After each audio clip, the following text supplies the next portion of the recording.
Le message de Fatima, dernier remède donné au monde, par le frère Marie-Dominique.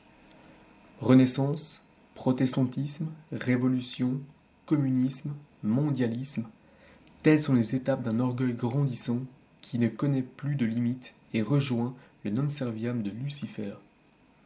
Les conséquences sont la multiplication des péchés dans le monde et les âmes qui tombent en enfer en tourbillon.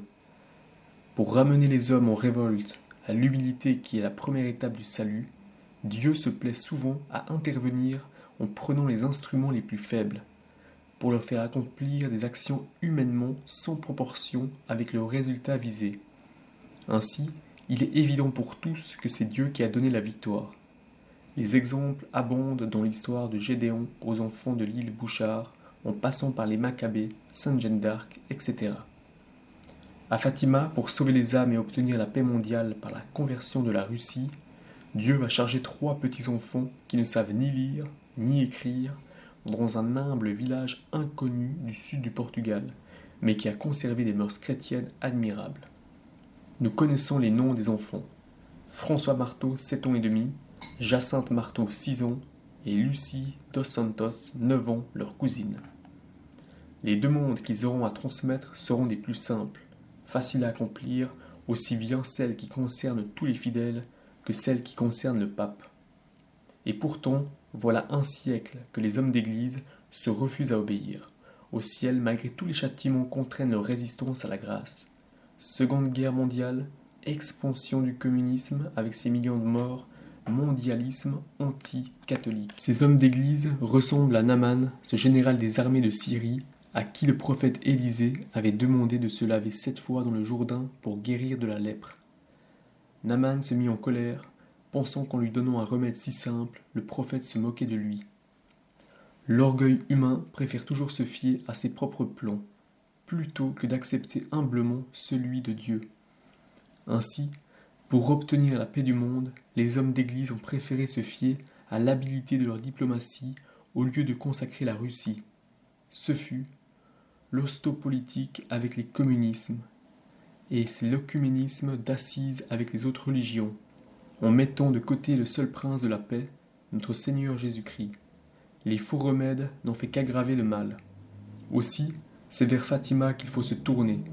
C'est au message de Fatima qu'il faut sans cesse revenir, car il ne sera jamais très tard pour recourir à Jésus et à Marie, dit notre Seigneur à Sœur Lucie. Étudions donc le message de Notre-Dame. Les leçons des apparitions de l'ange du Portugal, printemps, été et automne 1916. Mais nous devons commencer en voyant comment l'ange du Portugal s'y est pris pour préparer les enfants à la venue de la Vierge Marie. Ce qu'il leur fait faire, ce qu'il leur demande est déjà une leçon fondamentale pour l'homme moderne qui se prend pour Dieu. Par François, Jacinthe et Lucie, l'ange veut ramener l'humanité à l'humilité et à l'adoration qui en découle. L'apparition de printemps 1916. Il faudrait recopier ici le récit délicieux de Sœur Lucie, on le lira dans ses mémoires. Les enfants étaient en train de jouer. L'ange gardien du Portugal leur apparut et leur dit « Priez avec moi ». Et, s'agenouillant à terre, il baissa le front jusqu'au sol. Poussé par un mouvement surnaturel, écrit Sœur Lucie, nous l'imitâmes et nous répétâmes les paroles que nous lui entendions prononcer. Mon Dieu, je crois, j'adore, j'espère et je vous aime. Je vous demande pardon pour ceux qui ne croient pas, qui n'adorent pas, qui n'espèrent pas et qui ne vous aiment pas. Après avoir répété cette prière 3 fois, il se releva et nous dit « Priez ainsi, les cœurs de Jésus et Marie sont attentifs à la voix de vos supplications. »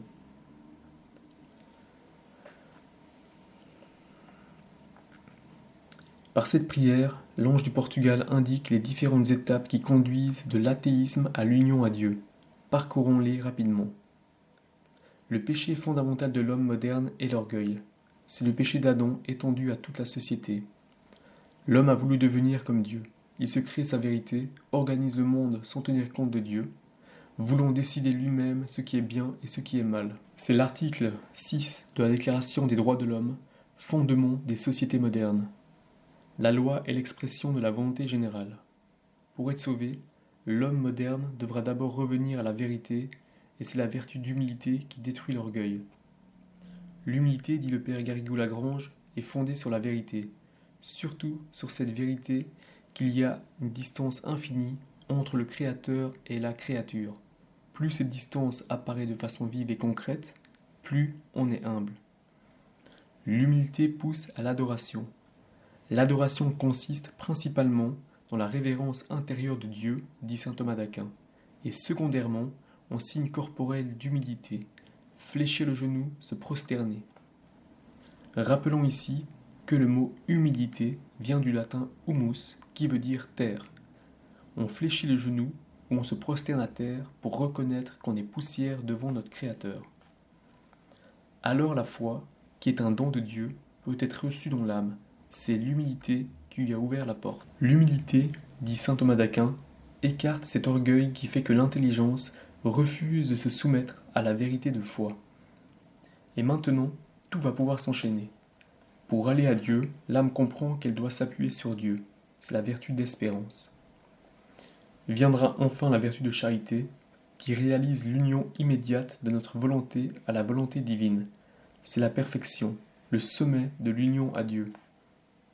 Évidemment, tout ce cheminement rappelé par la prière de l'ange est une grâce, une succession de grâces. Comment les obtenir pour l'homme moderne? C'est toute la doctrine de la satisfaction pour autrui, du latin satis facere, faire assez pour réparer le mal du prochain. La satisfaction offerte pour un autre, dit saint Thomas d'Aquin, ressemble à une certaine somme que l'on acquitte pour racheter son péché et sa peine. La prière enseignée par l'ange est ainsi une prière réparatrice. Je vous demande pardon pour ceux qui ne croient pas, qui n'adorent pas, qui n'espèrent pas et qui ne vous aiment pas. Il s'agit d'offrir à Dieu des actes de foi, d'adoration, d'espérance et de charité en compensation de ce que les hommes modernes ne font pas, afin de leur obtenir la grâce de le faire.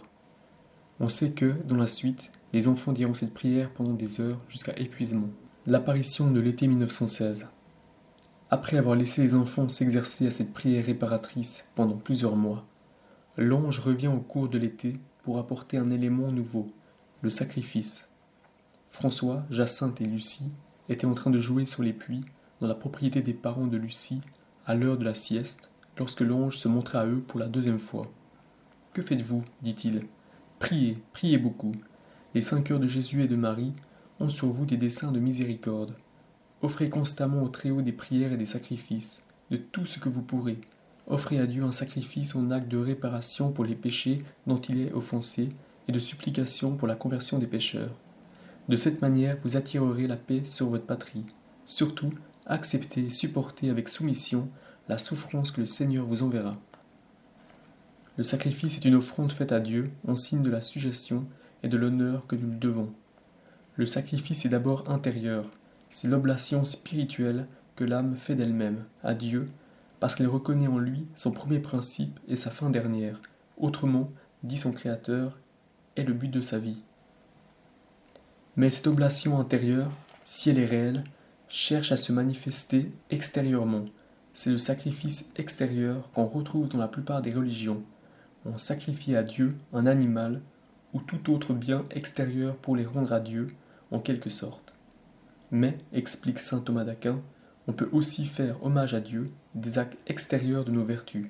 Par exemple, en offrant de nous-mêmes un acte de mortification corporelle ou un devoir qui coûte, ou en acceptant dans cet esprit les épreuves et les souffrances envoyées ou permises par la Providence.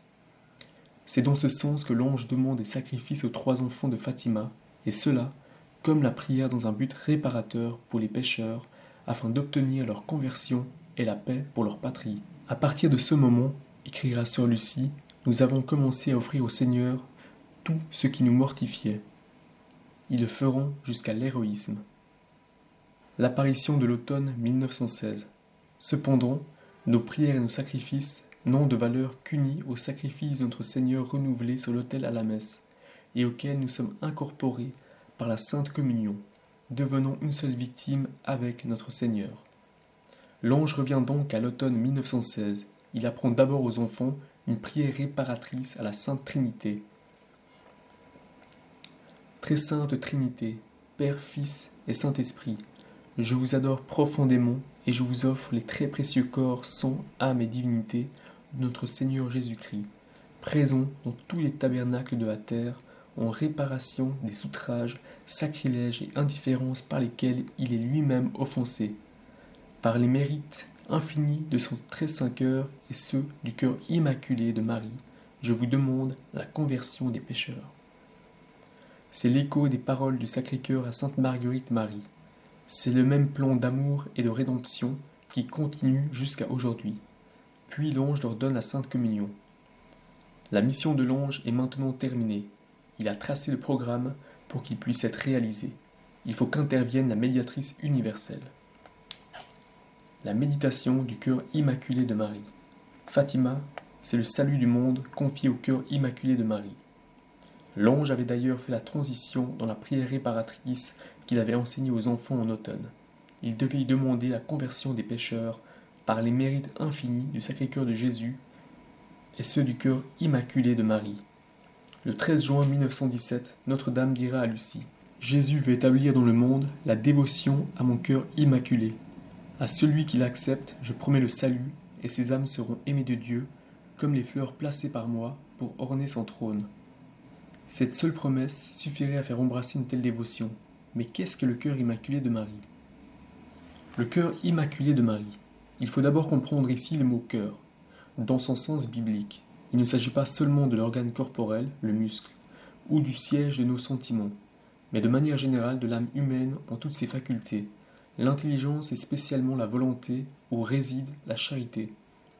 Faisons l'homme à notre image et à notre semblance, avait dit Dieu dans la Genèse. Immaculé dans sa conception, d'une correspondance d'amour aux moindres inspirations du Saint-Esprit, l'âme de Notre-Dame est le chef-d'œuvre, l'image parfaite de la Sainte Trinité et donc le modèle parfait de la créature. Dans l'oraison de la messe du 22 août, l'Église demande pour nous la grâce de vivre selon le cœur de Dieu en célébrant la solennité du cœur immaculé de Marie. L'Église nous fait comprendre que le moyen de vivre selon le cœur de Dieu, c'est l'imitation des vertus de Notre-Dame. Avoir une vraie dévotion au cœur immaculé de Marie, c'est donc par elle, avec elle, en elle et pour elle, nous conformer toujours plus à la volonté de Dieu, par amour à chaque instant.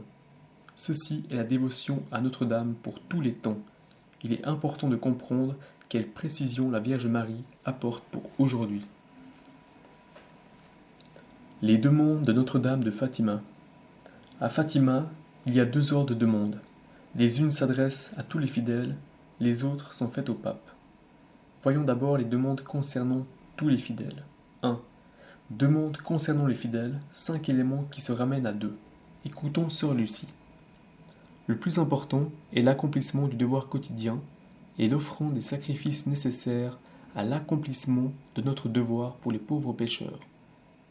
Les demandes secondaires sont le chapelet et le scapulaire, et peut-être plus spécialement, ce que ces deux dévotions exigent respectivement, méditation attentive des mystères du rosaire et consécration au cœur immaculé de Marie. Expliquons brièvement ces différents points, et tout d'abord ce qui est le plus important. Accomplissement du devoir quotidien. À maintes reprises, pendant les précieuses heures que je passais en sa compagnie, dit Sœur Lucie, Notre-Dame insista sur l'accomplissement du devoir quotidien selon notre condition de vie, et l'offrande de cet effort en réparation de nos péchés et pour la conversion des pécheurs. Ceci est la condition fondamentale qui nous permettra de repousser le flot des forces du mal qui menacent de submerger le monde d'aujourd'hui. Ces paroles de Sœur Lucie nous montrent en même temps qu'à l'époque actuelle, et comme la dévotion au Sacré-Cœur, la dévotion au cœur immaculé de Marie est une dévotion réparatrice. Devant la paume de la main droite de Notre-Dame, dit Sœur Lucie, se trouvait un cœur entouré d'épines qui semblait s'y enfoncer. Nous avons compris que c'était le cœur immaculé de Marie, outragé par les péchés de l'humanité, qui demandait réparation. Apparition du 13 juin 1917. Aujourd'hui, les temps sont mauvais, les péchés sont devenus comme un flot qui submerge le monde, et, depuis notre Seigneur, jamais le nombre d'âmes qui se damnent n'a été si grand. C'est pour cela que Notre-Dame a montré l'enfer aux enfants le 13 juillet. La Vierge Marie nous invite alors à sauver des âmes en offrant à son cœur immaculé d'abord pour nos propres péchés, n'oublions pas, et ensuite pour la conversion des pécheurs, les sacrifices occasionnés par l'accomplissement de nos devoirs quotidiens. C'est ainsi que nous ramènerons à Dieu l'homme moderne qui ne remplit plus ses devoirs envers Dieu, envers lui-même et envers le prochain, parce qu'il ne pense plus qu'à se revendiquer des droits. Chaque jour au lever, nous pourrions réciter l'invocation enseignée par Notre-Dame aux enfants le 13 juillet. Ô Jésus, c'est par amour pour vous, pour la conversion des pécheurs, et en réparation des péchés commis contre le cœur immaculé de Marie. Cette consécration matinale influera sur toutes nos actions de la journée, qui auront alors la valeur d'offrande réparatrice au cœur immaculé de Marie, même lorsque nous n'y pensons pas sur le moment. Mais il est bon, bien sûr, de renouveler cette offrande dans la journée, sous forme d'oraison jaculatoire, en particulier lorsqu'un sacrifice est à offrir. Consécration à Notre-Dame. Cette offrande de toutes nos actions revient et conduit à la consécration de notre vie à notre Seigneur par la Vierge Marie. C'est l'oblation spirituelle, le sacrifice intérieur, manifesté par la pratique extérieure des vertus, dont nous avons parlé à propos des apparitions de l'ange de l'été 1916, et réalisé maintenant par la médiation de Notre-Dame.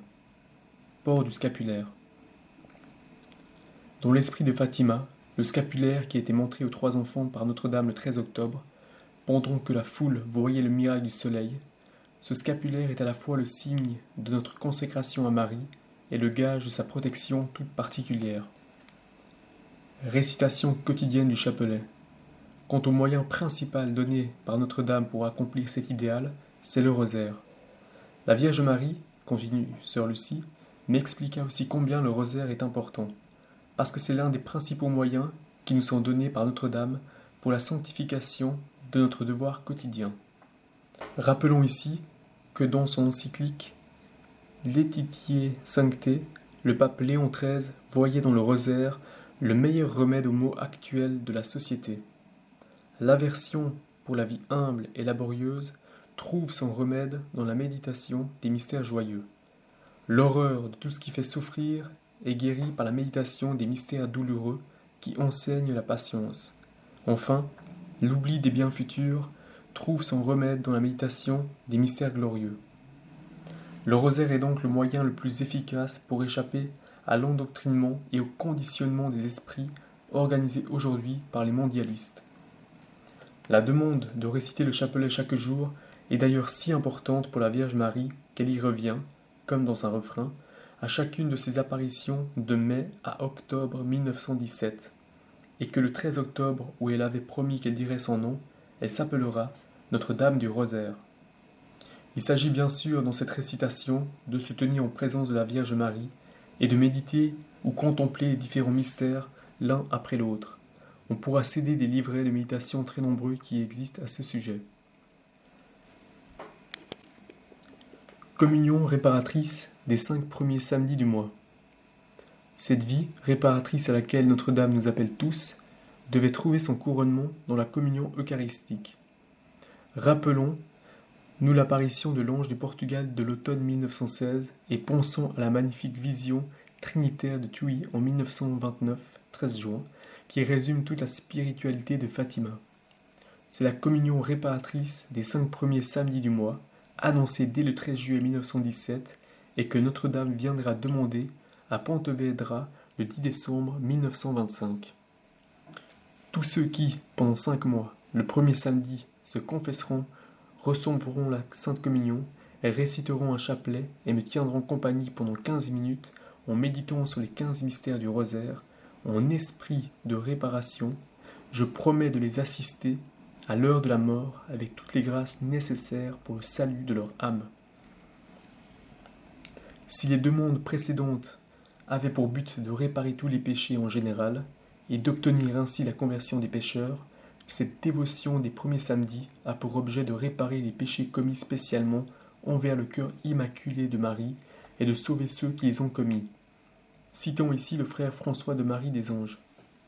Depuis que Dieu a décidé de manifester son dessein d'amour, qui est d'accorder ses grâces aux hommes par la méditation de la Vierge Immaculée, il semble que le refus de se soumettre docilement à cette volonté soit la faute qui blesse particulièrement son cœur et pour laquelle il ne trouve plus en lui-même aucune inclination à pardonner. Ce péché-là paraît irrémissible. C'est un péché que l'Évangile appelle le péché contre le Saint-Esprit, dit sœur Lucie. Péché qui ne sera remis ni dans ce monde ni dans l'autre, car il n'y a pas pour notre Sauveur de crime plus impardonnable que de mépriser sa très sainte mère et d'outrager son cœur immaculé, qui est le sanctuaire de l'Esprit Saint.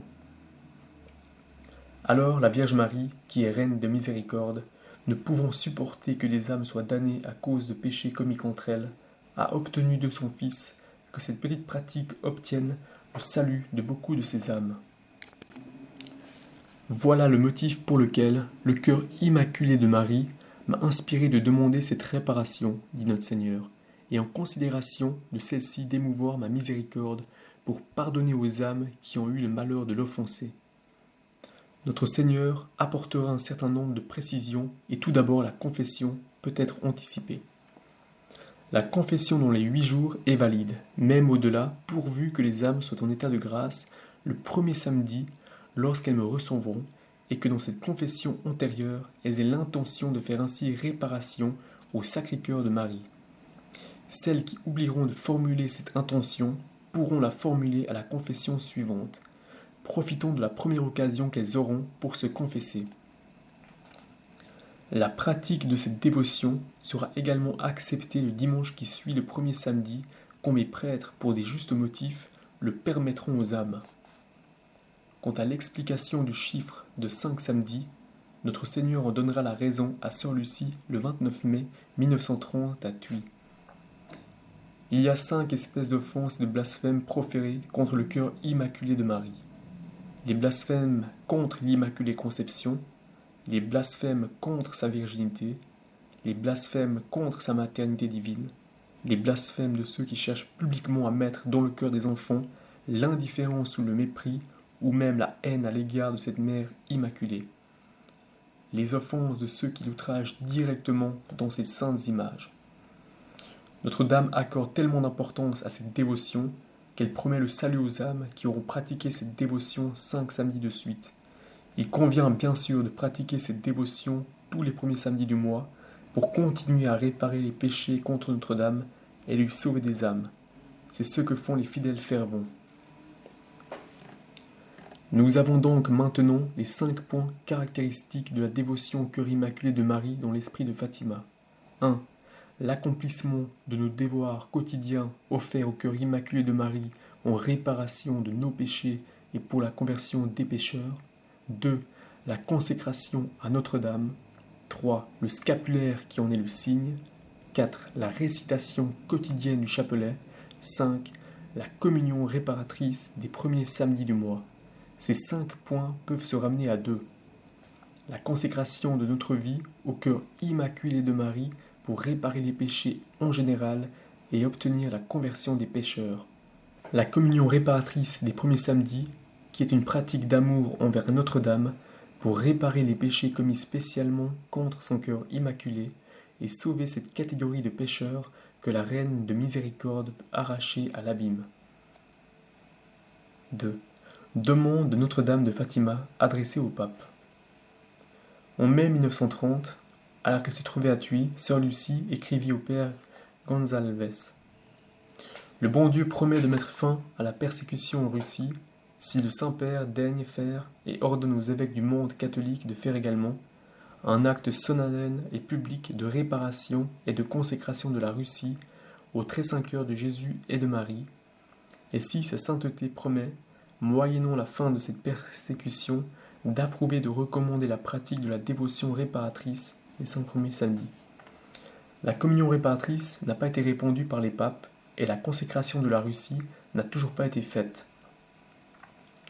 La conséquence n'a pas été seulement la diffusion des erreurs de la Russie dans le monde entier, avec ses millions de cadavres, mais aussi l'infiltration de l'Église, qui est certainement la plus grande victoire du communisme.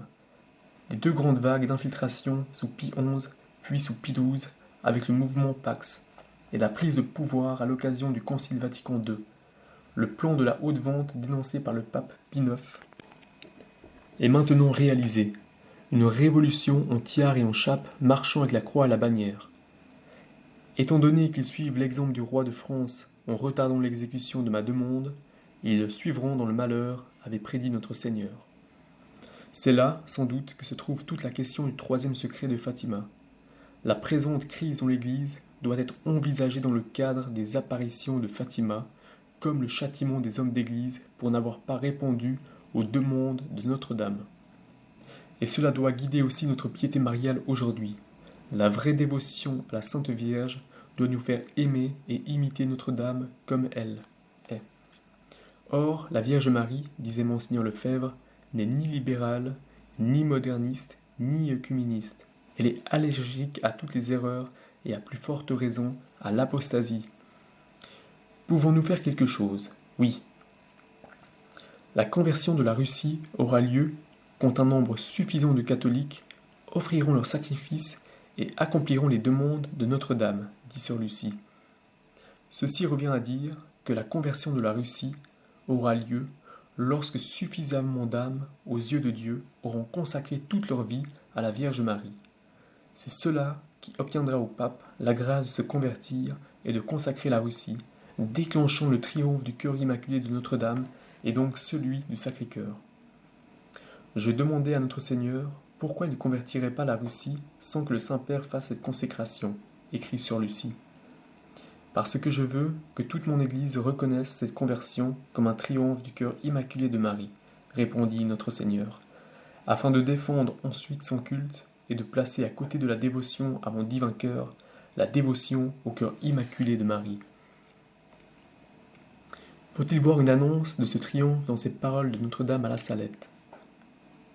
Jésus-Christ sera servi, adoré et glorifié. La charité fleurira partout. Les nouveaux rois seront le bras de la Sainte Église, qui sera forte, humble, pieuse, pauvre, zélée et imitatrice des vertus de Jésus-Christ. L'Évangile sera prêché partout, et les hommes feront de grands progrès dans la foi, parce qu'il y aura unité parmi les ouvriers de Jésus-Christ, et que les hommes vivront dans la crainte de Dieu. Cette paix parmi les hommes ne sera pas longue. 25 ans d'abondantes récoltes leur feront oublier que les péchés des hommes sont cause de toutes les peines qui arriveront sur cette terre.